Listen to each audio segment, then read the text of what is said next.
मड़वा पर समधी जी आ गेले हो। चला चला गाड़ी से नावल जा। हाँ ये सखी इनका के गाड़ी से नावल जा। अरे ये समधी जी सुनी सुनी।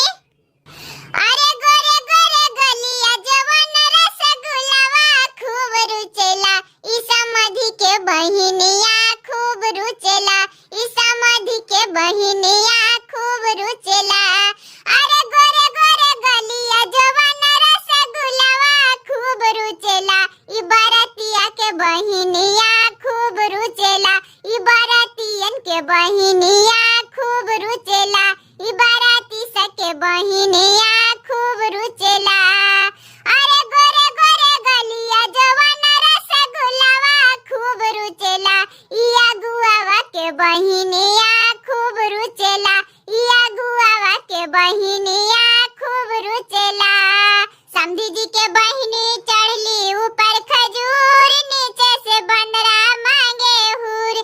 समधी जी के बहिनी चढ़ली ऊपर खजूर नीचे से बंदरा मांगे हूर। दे दाए बहिनी दे दाहूर भैया के देखल ताहर हूर।